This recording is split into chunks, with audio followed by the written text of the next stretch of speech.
Okay, we are delving back into the world of Grey Tide Studio. For anyone out there who doesn't know what Grey Tide Studio is, it's an awesome 3D printing company, and the purpose behind them is to create these awesome upgrade packs for certain Space Marine legions.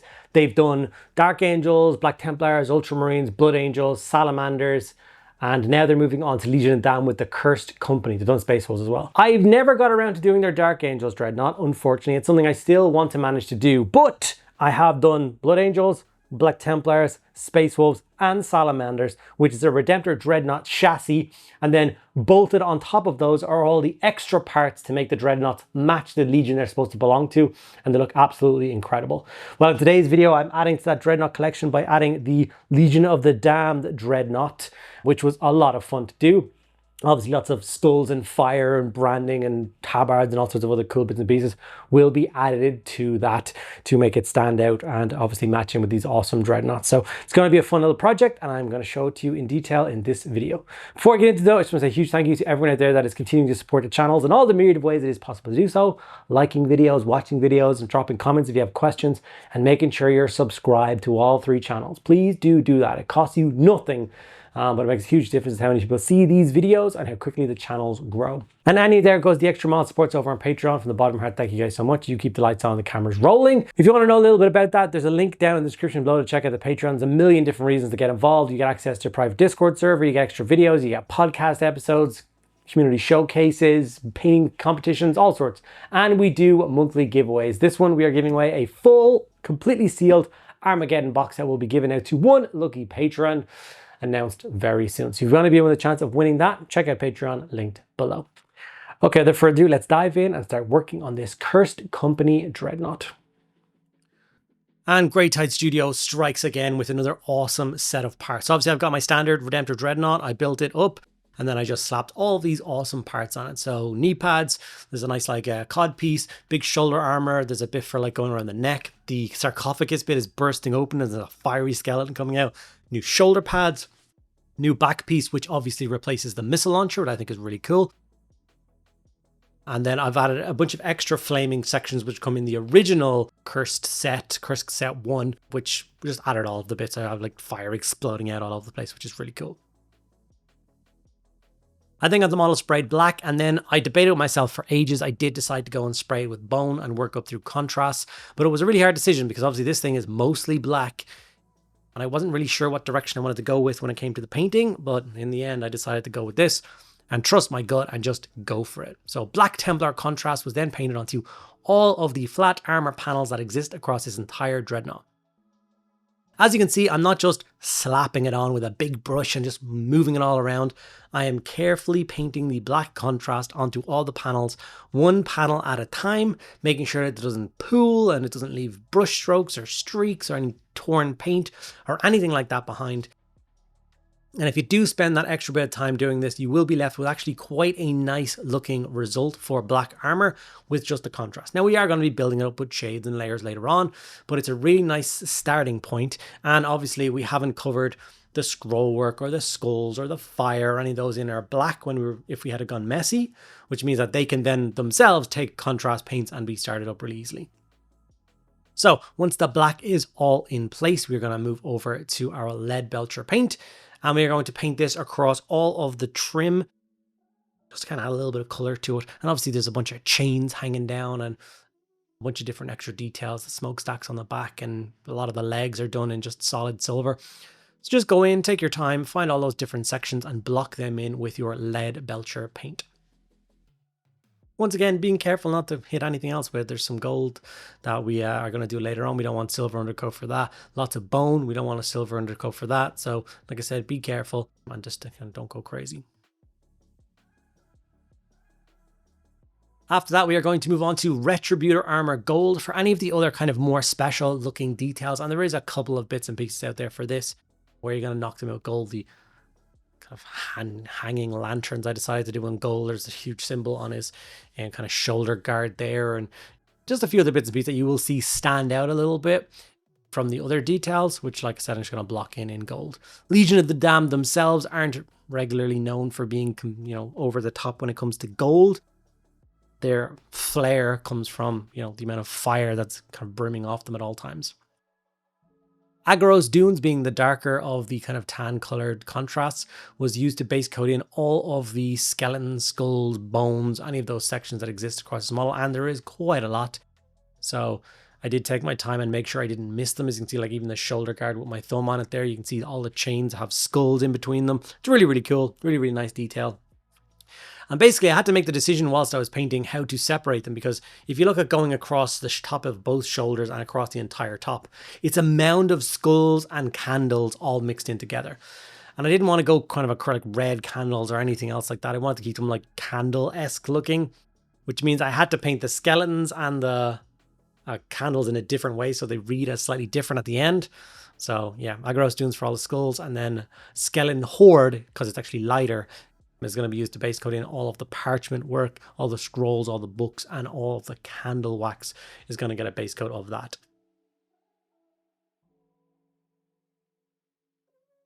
With those base coats on, we're going to grab some Blood Angels Red contrast and just put that basic base coat on for all the fire designs across this entire piece. Even like that parchment bit across it is actually on fire because that looks awesome.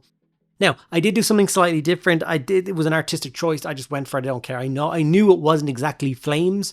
The kind of burning incense bits on the back of the shoulders, I understand that they're billowing bits of smoke, but I decided to just ignore that. I didn't want to try and introduce smoke in with the candles and the paper and all of that. So I decided I was just going to pretend that they're fire, a little bit softer fire, but fire nonetheless. So they also got a coat with the Blood Angels Red contrast to kind of block all that in.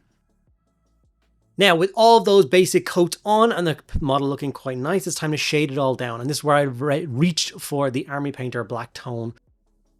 Nuln Oil is great, but it is quite a weak color these days, which is a good thing for many, many, many reasons. But when you really want to darken something down, I find that a little, like reaching for other companies' paints tends to give me a better result. Hence me wanting the kind of historical black tone paint. And as you can see, it does a great job at darkening everything down and making everything look kind of crisp and neat and tidy. So if you look at that black armor there, which I think looks really nice, that's just black contrast with a black shade on top of it. And you do get this really, really nice smooth coat of paint, which reads as black armor. So once that's all completely dry, put some texture paste on the base. It's time to actually start building up some of these colors and making other details pop a little bit. So the first thing I'm going to do is fire, because that's going to be a little bit messy. I'm going to go Evil Sun Scarlet next, and I'm going to dry brush this on all of the fire sections across the piece. It doesn't matter too much if you miss a little bit. We can tidy those up with layers later on. And even when we do tidy it up later on, we're not going to tidy it up right to the flame. It's going to leave a little bit of a glow effect behind the way we do it. Now, I've talked about this every time I've painted fire on my channel. I do it backwards. I know I do it backwards. I prefer the look of it backwards. If you want to do it to look like traditional fire, and not traditional fire, like accurate fire, scientifically accurate fire, you would leave it the white contrast, the white spray color that we began with. You would leave it that color completely. And then at this stage, you would dry brush up kind of backwards. You would dry brush on some yellow, then you would dry brush on some orange, then you would dry brush on some red, then you would dry brush on some black, getting lighter and lighter and lighter as you go, and more up to the top. Because obviously the center of a fire is supposed to be the brightest color, i.e. white. And then as it gets out to the tips, it's supposed to be dark reds and blacks. I prefer it the other way around. I know it's weird, red in the center, and then orange, yellow, and then white at the end. And I think that reads just as well as fire, and it looks really cool on miniatures. I don't need 9 million comments telling me I did it wrong. I know I did it wrong. It was on purpose. So with the white on, I'm really happy with this. I think the fire sections look really nice. It's time to start working up all of the skull and skeleton parts. So we start with more gas bone. We watered this down with a little bit of water, and we went in with some choppy highlights, real scratchy stuff, aiming for kind of towards the light, a little bit brighter. Obviously, it's so many skulls that you could spend 2 hours layering them up correctly. I prefer doing this kind of scratchy, fast-moving highlight, which does read as really nice skull bits. And then when you get to like a real focal point like this skeleton, that's where we'll slow it down and we'll make sure to edge highlight every single rib and do the face properly and the fingers and all that, because that's where people's eyes are going to be kind of drawn to. And then when that's fully dry, we go into use Shapty Bone, and we basically do the same thing again, but just lighter and kind of higher up on those pieces again, and just highlight them really nice. And you can see we're starting to pull the color of the candles away from the color of the skulls and bones, making it look very, very different. Such a cool design. The literal, I don't know, ghostly skull of the Marine is bursting his way out of the sarcophagus. Like, kudos to the designers on this one. I think they knocked it out of the park.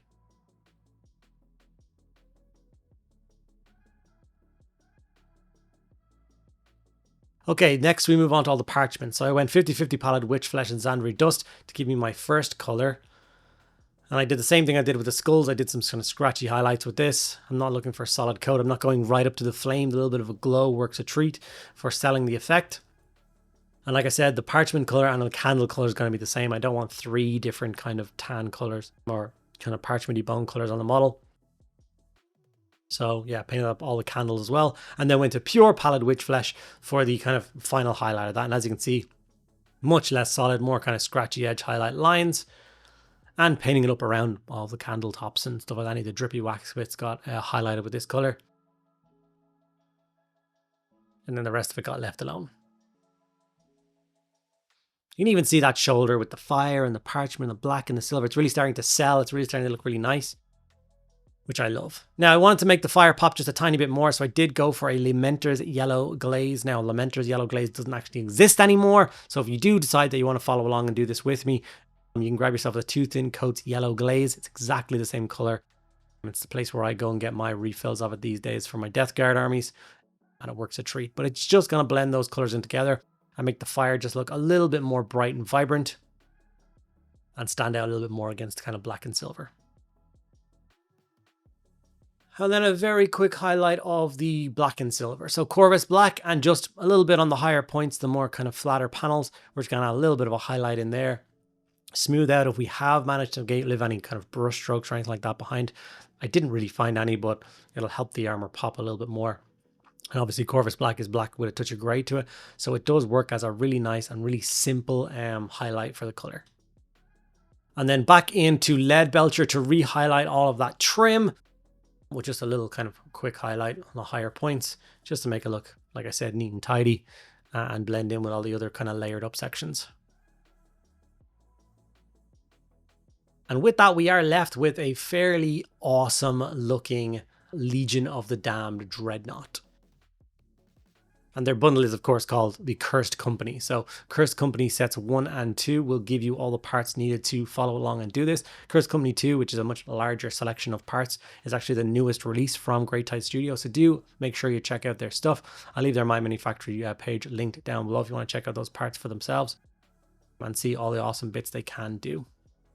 I don't know how many miniatures I've made with their parts now, but they really do make a big difference, especially with armies like, you know, Space Wolves, for instance. When you can buy all the normal Space Marine squads that you want, but if they don't look Space Wolfy, painting them up like Space Wolves isn't going to sell enough. So if you want pelts or shields or tokens or anything like that, that's where you're going to go. So here's the finished result. And like I said, I'm super pleased with the final result. Another Great Tide Studio Dreadnought added to my collection. I've got 5 of their 6 Dreadnoughts now. Somebody needs to send me one more Redemptor Dreadnought so I can do the Dark Angels one and finish off the set. And that would be another awesome video. Hope that you guys enjoyed the video. If you did, let me know in the comments below. Thank you so much for watching, and I'll see you in the next one.